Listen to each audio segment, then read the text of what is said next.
Hello, my name is Drew and I'm the Aspiring Master, and welcome to the Aspiring Master Presents. This is a show where we talk about the meanings, misunderstandings, and insights about the important words that we use and misuse on a daily basis. Really understanding what we're truly meaning when we talk allows us to convey that meaning and be more understood when we communicate with others. This not only allows us clearer communication so we can get what we need quicker and with less stress, but also allows us to understand ourselves in more depth than we thought possible. Today on our show, we have our special guest, my wife, Talia Wilson, who, as with myself, is an enthusiastic advocate for personal growth and personal awareness. Today is the first of a two-part show on the word vulnerability. So, let's get to it. Okay, feeling vulnerable yet? All right. So, welcome to the Aspiring Master, and today, of course, we're going to be looking at vulnerability. This is my beautiful wife, Talia. Hi. And then this is me, the Aspiring Master, Drew. And we started talking about, last show, we talked about courage, and which led us into vulnerability. Now, last show, we even said that our next show is going to be like on vulnerability, because courage led so quickly into the word vulnerability, and of course the root word vulnerable, which is exactly where we're going to go first in our grand Merriam-Webster dictionary. It says vulnerable, capable of being physically or emotionally wounded. Okay, vulnerable. Okay. The second is open to attack or damage. Right. Right. That's another good one. Yep. And 3, liable to increase penalties but entitled to increase bonuses after winning a game in contract bridge. You knew cards was going to come into this at some point, you know. Yeah. Some kind of cards, some kind of gambling. So that's vulnerable, and let's take a look at vulnerability. Mm-hmm. Let's type this in because I didn't do it yet. Vulnerability. Book. Vulnerability. Okay. And it just says vulnerability, noun. Okay, great. then. That just means, I guess, being vulnerable. So let's now we know that vulnerability means being vulnerable, and vulnerable is capable of being physically or emotionally wounded, open to attack or damage. I think that actually adequately describes sort of what vulnerability is. And as I always do in this show, I want to go into emotionally deeper what that really means to us. What would be a better definition of that if we're talking about our own personal emotional involvement? Okay, well, like, obviously the expert on vulnerability in the personal growth field is Brené Brown. There's so much out there she's written on it, mostly due to her shame work, but shame's another story. But has said that, vulnerability is opening yourself up, knowing you may get hurt, and doing it anyways because that's the only way you grow, change, experience love type thing. And I'm paraphrasing there. But so I don't think you can talk about vulnerability without talking about Brené Brown and her work. Well, her shame research, which kind of led into her really understanding vulnerability. Yeah, but that also ties into love as well, not just shame. And where we came from in courage, which we ended up at the whole idea that courage is the ability to gather your will to move through fear. Mm-hmm. And then when you move through fear, we call that bravery. So we differentiated between courage and bravery in the last show. And so that ability to grab your will, like to gird your loins or whatever you would call it. Well, that kind of gives you an illustration of what you're doing. You're just kind of tightening yourself to get through that fear, right? That's courage. That's courage because you've already said, I'm going to do this. And courage, it takes that courage to be able to pull that will together, to be able to be brave and walk through the fear.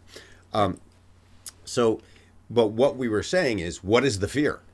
right? And the fear Is vulnerability. exactly. That's so the vulnerability is a key component to bravery and courage, and Yes. sort of interlinked with it, Very because we feel vulnerable. And the question is, first off, why do we feel vulnerable, right? Why do you think we feel vulnerable? And I think that we can go to another author, which I'm going to look up just a sec. Are you just like randomly Googling vulnerability? No. Okay. No, I'm looking for a specific author because it struck me that in order to understand what I was going to say, we have to understand who this author is. And it's one of the reasons that we feel vulnerable, one of the main reasons we feel vulnerable, is because we are a social creature. Right. And being a social creature, we are sensitive to the people around us and their opinion of us, how much they will accept us, and that ties in with how we were raised and the kind of social creatures we are. Right. And I wanted to quote the author and tell everybody about the author of this book.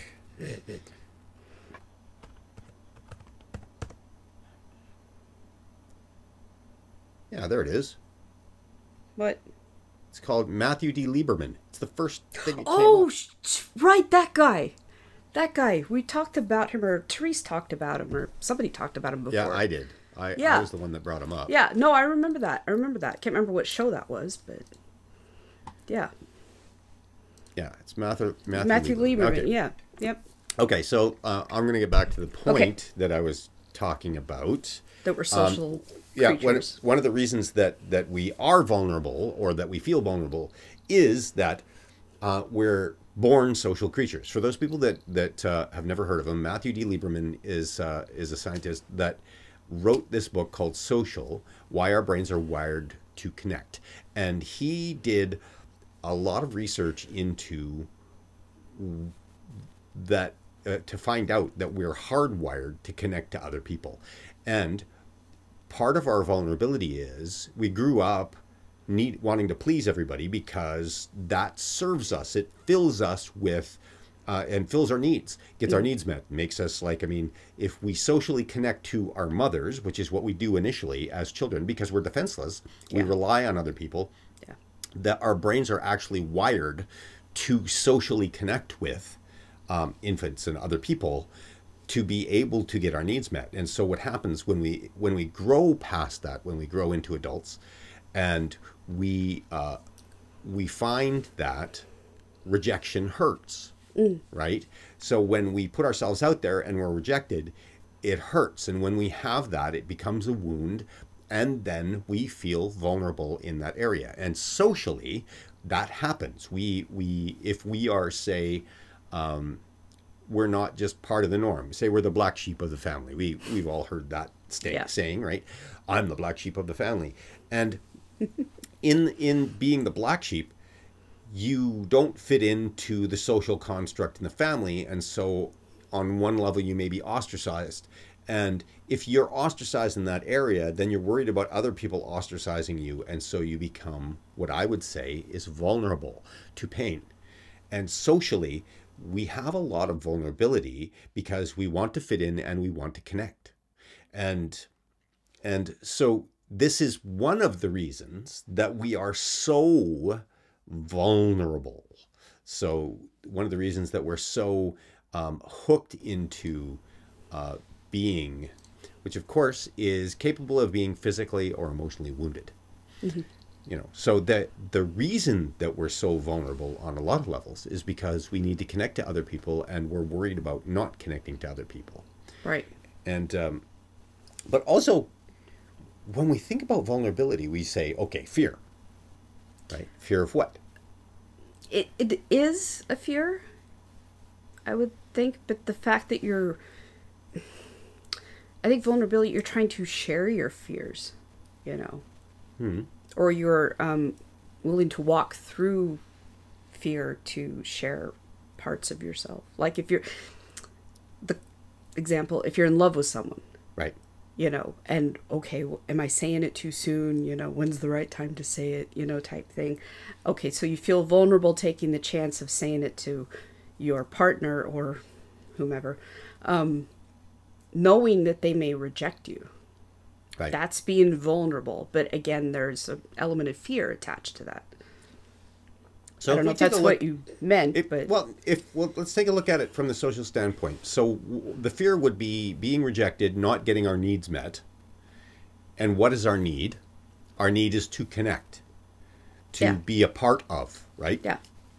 And if we're ostracized by society, whether that's just one person in society or a bunch of people in society, we are outcast, and therefore our needs won't get met. And I think that biologically, if we take it down to a biological level, I think that biologically we say if we're ostracized by the society, we will die, right? I think that it's geared into our minds that if we are not acceptable, we will die, right? Yeah, but then there's people who are hermits and live off grid and don't care. Well, I mean, there is the anomaly that, they don't have, they either don't have or they felt like they were so ostracized that they decided to go live on their own. Right. But I think that on a primal level, this isn't something that we're thinking about, right? We're not going, oh, if I'm vulnerable and I get hurt, I'm going to die, or if I'm ostracized by our society, I'm going to die. I don't think that those are the thoughts that are going through our heads. But I think that biologically, when you think about it, when we first got this whole connection, right, when we first are born into a tribe that looks out for you, right? If you're ostracized by your mom or your dad, you will die. You will literally die because you can't fend for yourself being young. Right. And so if you connect or you bond with that person, there's great. But remember, if you fail to connect or bond with the tribe and you're ostracized from the tribe, you are now on your own in the wilderness, right? Yeah. With lots of things out there that would rather eat you, and possibly not any skills or very few skills.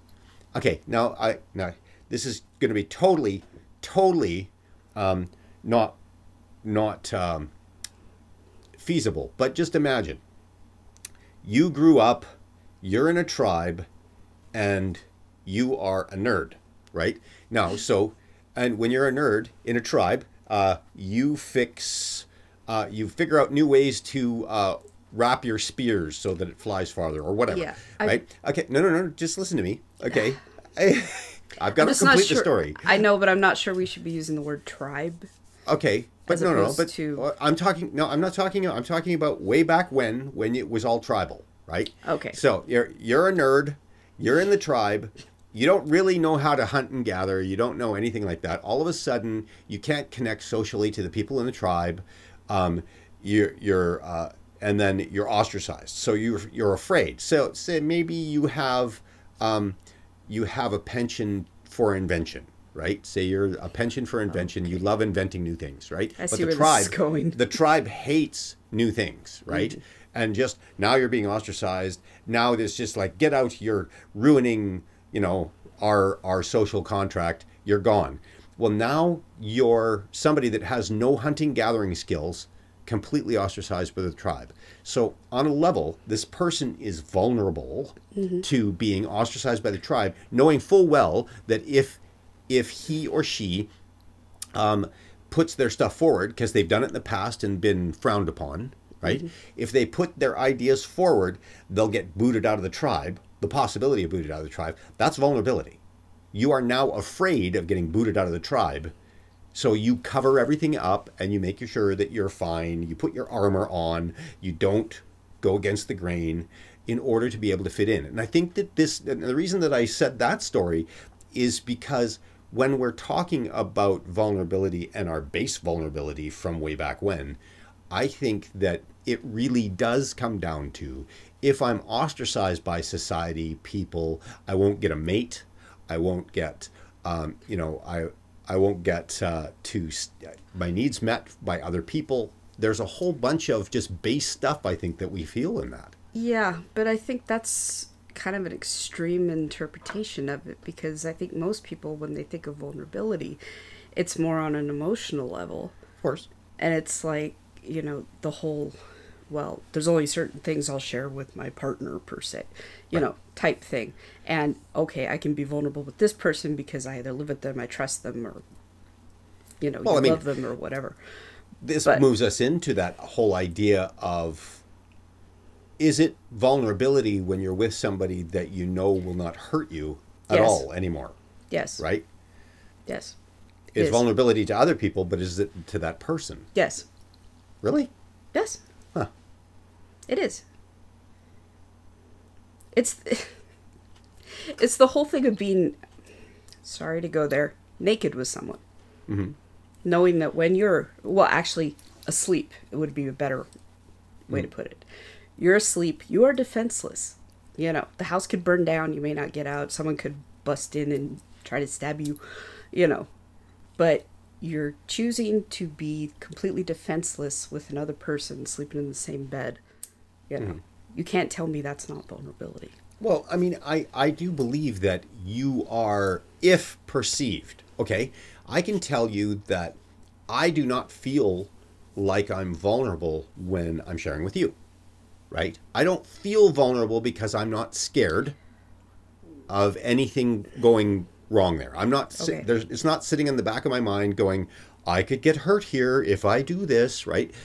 I've already established trust and sharing with you on these levels. Now, if I were to share that same thing with another person, that is literally opening myself up to the possibility, because I know you and I know you wouldn't do that. I don't know them. I don't know if they would, right? So wouldn't that be vulnerability, and you and I be trust and trustworthiness, right? Trust is a huge part of this. Right. I agree. But you can still be vulnerable with someone like you and me, like, you know, that you live with, you know, especially if you have any trauma in your past and you get triggered. Mm-hmm. You know, and something comes up and then you're dealing with about a depression, or you're dealing with, you know, maybe self-harm or stuff like that, you know. I mean, and to talk to your partner about, I got triggered, I'm feeling this, you know. I agree. Yeah. Well, and I think, but let's take a look at, so say this is something that I've shared with you before. I know that you're okay with it. Now, that doesn't mean that I'm not feeling vulnerable. Right. Okay? That's not it. Because like inside, I'm feeling scared and worried, even though I know you and I know all of that stuff. Right. I do understand that you're not going to harm me with this, but I'm feeling vulnerable and I need to share that vulnerability with you, and you help reinforce that no, you're okay. So the vulnerability, I think that when we took it, look at it that way, the vulnerability is, I don't feel okay. Right? I just do not feel good about me. It can be, but I think it's also raw emotion. Yeah. Like if you really think about, you know, if something bothers you, or if you're sad or whatever, and you just are able to peel away all the walls you put around it normally, so it's not out there. I would say a lot of vulnerability does come from that really raw, like we've been talking about, that underbelly of emotion that you can feel. Right. You know. Well, and okay, so when we're talking about being vulnerable, and Brene Brown talks about being vulnerable as something that you have to do in order to be able to move forward in your life, really. Yeah. And so it requires a lot of courage to be vulnerable. It requires the bravery to move through the fear around vulnerability. Right. So the reason that I went in really deep and said, what is vulnerability? What is that fear there? And it's the fear of really being ostracized and dying. Right. That's an extreme, and I agree. I think that it is, it's a chemical extreme that we're programmed with, that it sort of derives from, okay? Is it chemical, though? Well, it would have to be, because we're chemical beings, and chemical electric stuff happens, right? You don't split hairs. But, well, I mean, it is. Again, and it's probably passed down from generation to generation by our actions and reactions to each other. Okay, I'm Yeah. not saying that it's purely that, but I think that we're hardwired for it because we're socially hardwired to each other. And I think that the risk is always there. So Yeah. I think that when we're talking about the type of vulnerability that we're talking about, it is an a being open to, like it says, being open to a physical or emotional attack, right? Mm-hmm. That we feel will come because why do we feel that that attack will come? And that's again delving down into the deep emotion of this. Yeah, What is that's that? where the fear comes in. Right. Why do Because- we fear? Yeah, because open yourself up, being vulnerable, especially when you're sharing something, automatically your first thing is, oh, if I share this, I might get rejected. I might, Mm-hmm. So there's a lot of fear that surrounds vulnerability. So the reason that I brought up the old tribal stuff is that I think that on a base level, when we look at it, this is sort of where the fear kind of came from, right? I don't think Yeah. that it's really as relevant in society. And when people get ostracized, they can get, I mean, I think about the people that have been ostracized that do the school shootings or, they feel like they never were understood and they were rejected by the people in the school or the popular kids or whatever. And we can see how that kind of lends to that extreme action, right? Or extreme dissatisfaction, depression, all of the things that go along with that. And Yeah, but I think they lose the vulnerability when they make that decision to act out their anger. well, I mean, I agree that once you've decided on a course, Yeah. you can feel vulnerable. I mean, take a look at what we use as armor for vulnerability, right? There's lots of us. There's lots of people out there, and I mean that have different ideas around society that won't speak to anybody about them because they're not acceptable. We were talking about is vulnerability. Are you vulnerable when you trust a person in that place? And then we started talking about there are times when you just feel vulnerable, even though you know that that person doesn't Yeah. is not going to attack you there, but you feel the vulnerability of that, and that's a lot of. And here's where we doppel into what Brene Brown would talk about in shame, right, and where that comes from, Yeah. right. And I think that vulnerability does come a lot from being ashamed of Definitely. ourselves. Definitely.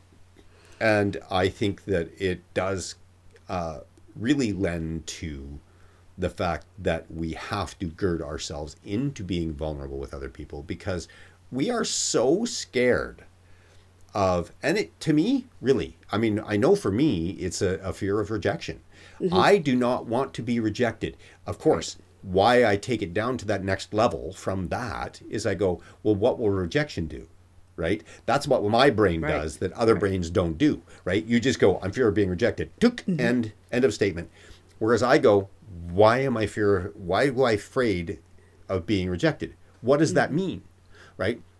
Oh, that means that they won't talk to me. They won't do this with me. They won't, they won't want to see me. Maybe they want to even cause me harm because they don't like me. And, so we go down that rabbit hole, and then I can go all the way back down to, so what am I afraid of? I'm afraid of being ostracized, and therefore I would die. Right. And so I just kind of go down the rabbit hole to Right. the eventual end. And so when we're talking about this, when you see that as an extreme, it really is not. I'm just trying to find what the end game or what the original reason that we had a problem there with it is. But I think that it's, in this day and age, it's different. Well, when you were talking about that, it made me think of the whole thing that the idea that men and women cannot be platonic friends because one of them will eventually want the other one, And it's like, one of them, if that does happen, one of them will decide to be vulnerable and tell the other person how they feel. Again, knowing that it may cost them a friendship, you know. But again, why do we need to be friends? Right? Well, I mean, because we're social creatures. Well, I guess. You said so. Well, no, I did. But again, that's the question we have to ask. When we're talking about vulnerability, there is a reason that you're vulnerable. And there's lots of people that would say they're vulnerable in one space, but not vulnerable in another, that you might be vulnerable in. Right? Well, I mean, all that's coming up is stereotypes. The whole, right. Okay, this guy's just being a creep. You know, you can't just be a girl hanging out with the guys because one of them will hit on you, you know, type thing. Right. And, you know, there's that, which to me, I've had it happen, but it's still a stereotype. It's a stereotype for a reason. And then now with the being on the other side of, you know, the Me Too movement, there's guys who are afraid. Right. To tell a woman that they like them like that because, oh my God, you're a creep. Stay away from me. You know. Vulnerability is legitimately, and well, if we look at it from the female standpoint, legitimately, you are worried for your safety. Yeah. Right? Yeah. Okay, so what happens is if you are doing an act of vulnerability when you walk alone down a dark place, okay? Yeah. Because the media, all of that stuff shows us that, you know, women can get hurt. Well, the reality is, yes, women can get hurt and they have a more likely chance of getting hurt than guys do when walking down that same dark lane. So when you go down there, you may feel vulnerable, right? Yeah. Now, there's other women out there that do not have that. They don't think about it. They just walk down that lane. Mm-hmm. They've always walked down that lane. They're not thinking about being vulnerable in that space. So I think vulnerability is a thought thing. And I think that it's either we can imagine it. Like, I mean, just like any fear. It could be false evidence appearing real. Right. Well, and I actually read something yesterday about, you know, those like BuzzFeed articles where, you know, guys, tell us about this relating to women or something like that. And one of them was, okay, I'm walking down the street and there's a girl ahead of me and, you know, she's looking over her shoulder and I just want to say, hey, I'm just drunk walking home. I'm not trying to hurt, you know. Do you shout out and tell her that so she's not freaked out that you're going to jump her from behind? And then some other women came on and commented going, oh, thank you. We appreciate it when you do that because then I'm not walking so, you know, tense that this guy behind me is going to get me when he's just trying to do the walk of shame home as well, you know. Well, I mean, so that's what we're talking about. Now we're talking about physical vulnerability. Yeah. Right? Yeah. Like, I mean, physical and it's emotional. I mean, it's, I don't care who absolutely. you are. If you're threatened physically, it's an emotional thing. The thing that struck me about that was the guys going, you know, we're just walking here. We're not trying to follow you. And it looks like we are because we're going the same direction. And it's like, you know, you feel for the guys who are just suddenly are labeled as creepy because they're walking at night behind a woman who's walking alone at ahead night, of them, you know, right? Yeah, it's like... and it may not even be that. And it's like, I think that's part of the stereotype I was trying to reiterate earlier is this, they're a stereotype for a reason, but just because it happens, you know, to some people doesn't mean it's going to happen to everyone. Well, and like I said, I'm not trying to just, you know. This falls under the false evidence appearing real thing. Mm-hmm. Yeah.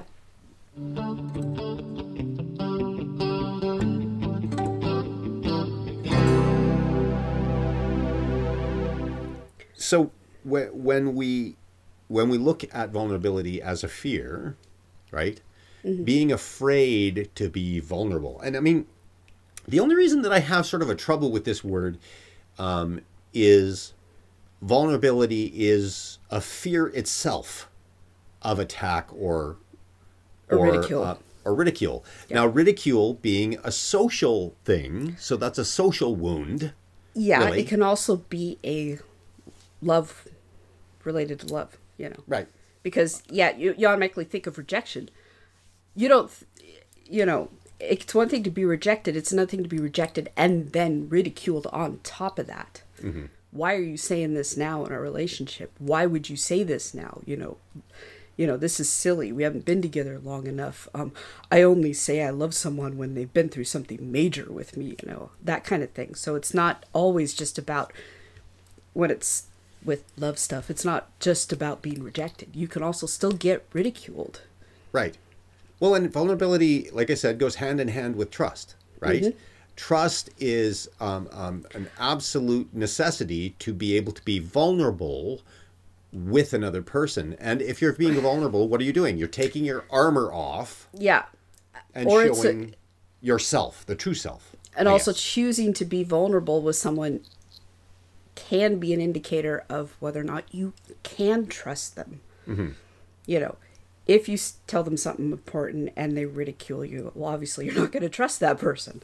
Okay, so here is what pops into my brain around that is, if we think that, say, men crying is vulnerable, why is that vulnerable? Well, because we found that other men attack men that, oh, you're a sissy, you're, the P word. Women attack them too. Yeah, women attack guys for being unmanly and man up and all of that stuff. So we've got this interesting vulnerability that is made by a society that says it is not okay to be human when you're man or woman, because societally that means that you are not going to be able to protect her, or the woman is not going to be able to take her proper role as a mother, or my God. What, no, but all of these stereotypes that we're talking about. Yeah, I know they exist for a reason. They exist for a reason because they're here. But when we're looking at vulnerability, the reason that we have certain pieces of vulnerability would be exactly that. Society has said that the common misconception is that crying as a man is bad, whereas crying for a woman is just expected. They're weaker, right?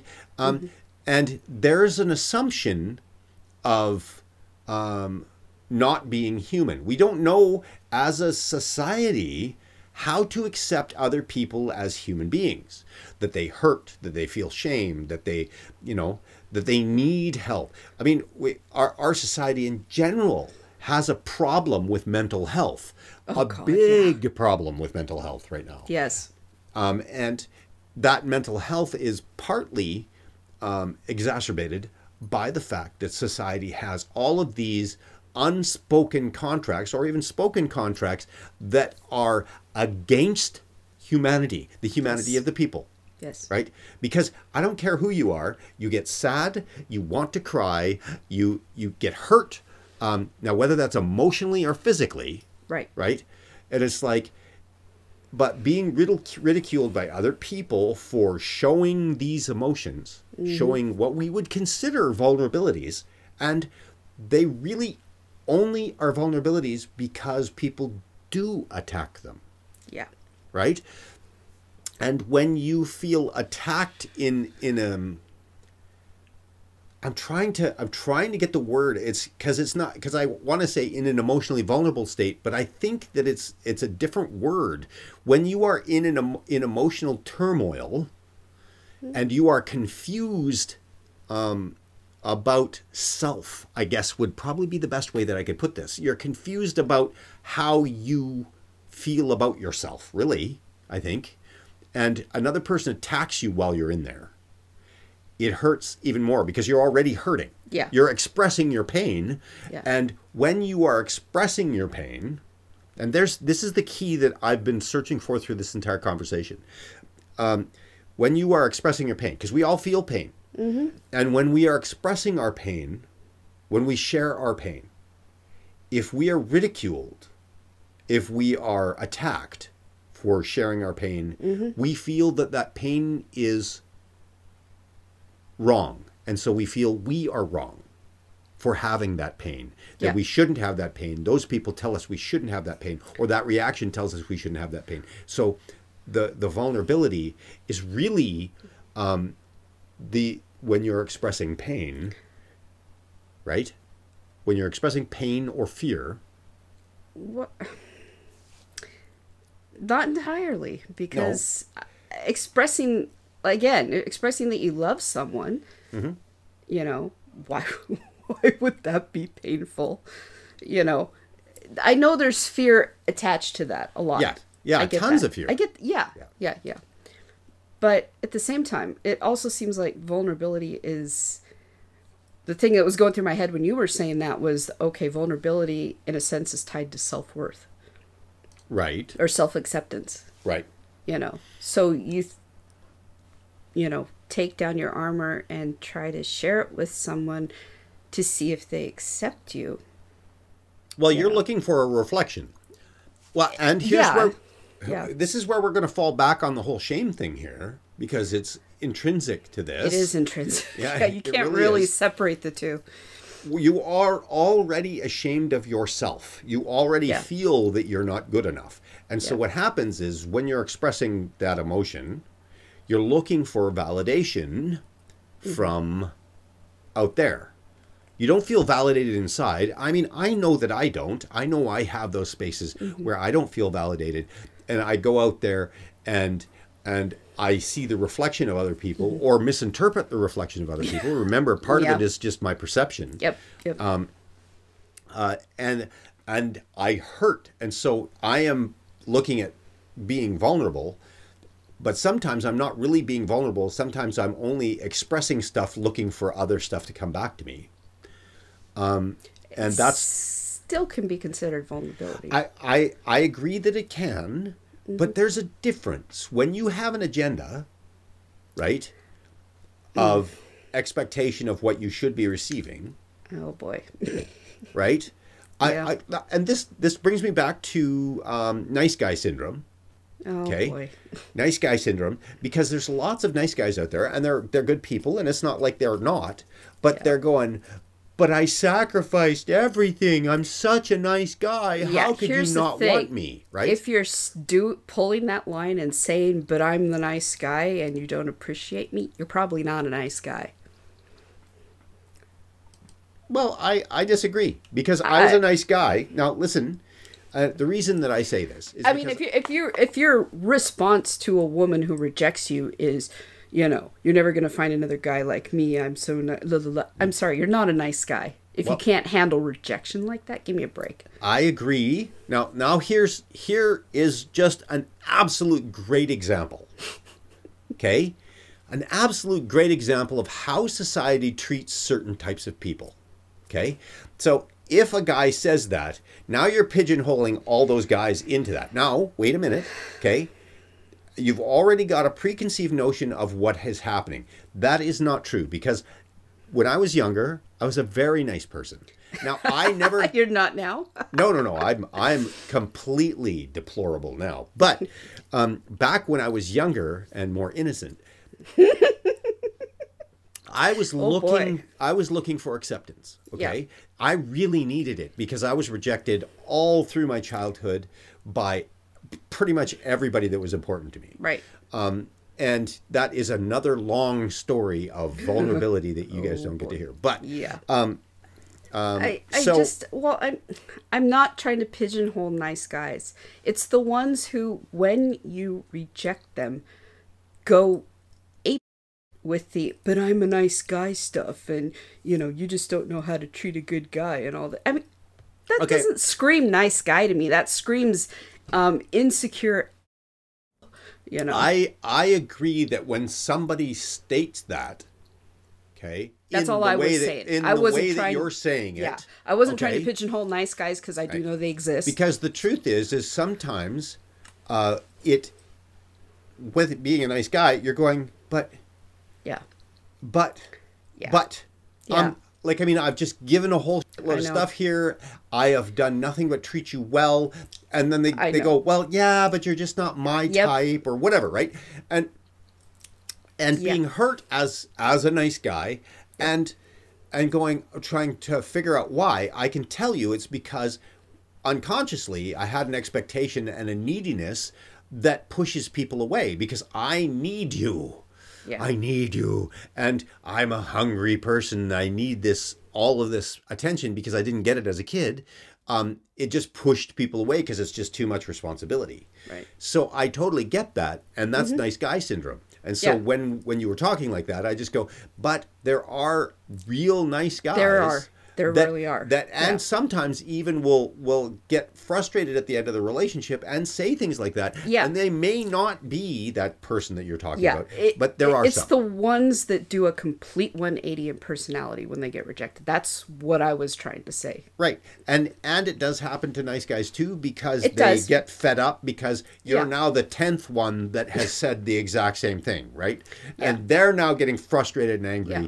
because it's like all I do is sacrifice my I get that, but Yeah. that's not the girl's problem. Of course it's not. No. I'm not saying that it is. No, but I'm just saying a saying. lot of the ones I was talking about make it the other person's problem. Right. And that's the stereotype I meant by that. I wasn't trying to say all nice guys are like that because, like I said, there are nice guys out there and they may ask, well, why? And I was trying to be nice. And, they ask for feedback, give it to them. But here's when I'm talking about the nice guy and having been through that and being such what my mom would call was a hungry ghost. Yeah. She said to me, "You were always a hungry ghost because you just needed more and more and more. No matter how much I gave, it could, right? Right. Now that coming from my mom is actually kind of a laugh, but I know, right? I understand what she was feeling about it. I understood that the reason that she said those things is because she never gave enough attention to my sister and I. So we were really literally always hungry for something. Yeah. And so she would come home after working all day, wanting to just rest. And here we are going, notice me, notice me, notice me. Be with me, be with me, be with me. Give me some of your energy. Then she felt like she didn't have. So in her mind, we were just always grabbing at her, right? Now, that's not saying that my mom should have been a mom, but she was, and here I am. And so I'm grateful that I'm here. But having grown up with that, I truly was a hungry ghost. Yeah. I was truly somebody that was had a very low opinion of himself because the only thing that ever happened with my family was criticism. If you didn't do it right, you were criticized. Why can't you get it done right? Those were the only examples that I had in my life of praise, right? Or when you did it right, it was like, oh, it's about time. Or, yeah, good job and moving on. Yeah. It's like there was never any overt appreciation for what was going on. Right. So because of that, I had this core of my being that said, there's something wrong with me. Okay. And I think that we kind of all were taught that there's something wrong with us, whether it's from society, oh, I cry as a guy and people, men think and women think I'm just a wimp because I cry, or whatever, and I'm ostracized for that. And part of that is just social cliques and growing up and all of that stupid stuff that goes on there. Yeah. And But a dumb stereotype that should be retired. I agree. But because I have this core that says not good enough, this core of what Brene Brown calls shame, and we will get to shame. Yes. But this core of there's something wrong with me. Okay. So sharing my true self becomes tough because the social contract that I've experienced says I'm not good enough. Right. It says, no, sorry, you're not good enough. So you have to you have to go out and lie to the rest of the world and pretend to be this guy that's big and strong and right? Or this woman who's wonderful and feminine and how can I help you? Or, God. And in this society now, sometimes women have to go out and pretend to be strong, right? They have to pretend to be, I'm that woman, I'm going to get her, right? And they don't feel that. There's women out there that don't feel that. But because that's the way the trend is going, and because that's all our social media says, or all our TV says, this is the way, all of it, then we're treated and ostracized by the people that we're with. Yeah. So that core of self denial, really, says, in order to share with you, in order to unclench this fist, to share with you how much I hurt, and to share my hurts with you, not only to share my hurts with you, but to risk being hurt by you within this circle, that's the vulnerability that I think that we're talking about. Yeah. It's not just that act of sharing whatever it is. It's the willingness to share it and still be hurt and, being willing to accept whatever consequence. Well, I think that when we're talking about courage, when we're talking about bravery, it is, like you said, willing to accept the consequence of sharing this. Yeah. Vulnerability is not necessarily just the sharing of it, but No, the willingness to accept the responsibility of sharing it. Absolutely. Absolutely. Of risking the pain. Yeah. And doing it You're doing it anyways. That's courage. Even if you do get hurt. Right. Trying to do it again later. Yeah. Well, of course. And that, when we really take a look at it, is where we're talking about vulnerability. Vulnerability is not necessarily the sharing of it, but the willing to walk through the sharing of it. Yeah. And the reason that we need to be vulnerable with each other, I guess we can go into the need of vulnerability, is because we have to start looking at people as human beings. Well, and I think also, to go back to like being triggered, past experiences or past trauma, I think that sharing that vulnerability should be almost a requirement, especially for a relationship, because those triggers are going to come up. That stuff's going to come up, and it's going to affect your mood, affect your and then in turn it'll affect the relationship. So being able to walk through it with your partner, ahead of time, so they understand, okay, this is where it's coming from and why and stuff. It's like the whole, being abused or something, and sharing that ahead of time, so then later if you're triggered and you revert back to your inner child, they're not freaked out by, oh my God, how do I deal with this person?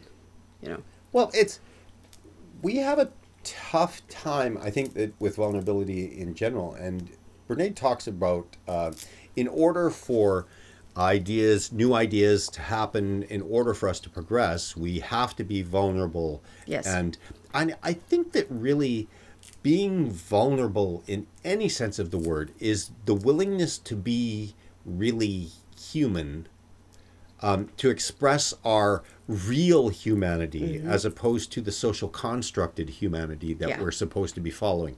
And our society, or our social contract, does not encompass the ability to be vulnerable and still the ability to be strong. Right? Yeah, I agree.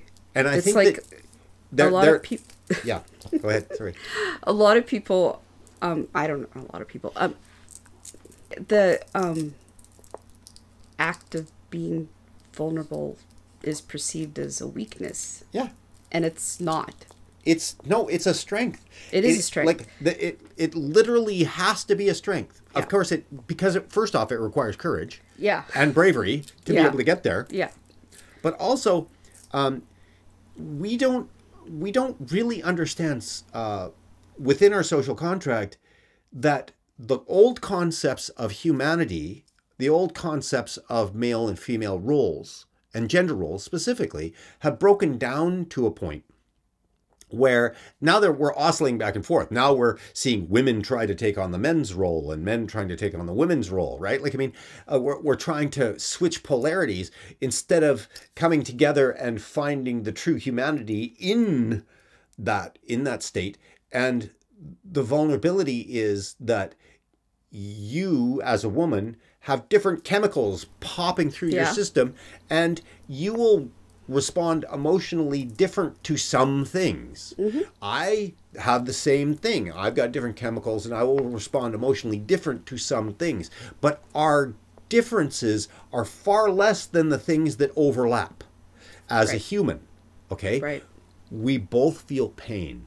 Yes. We both feel fear.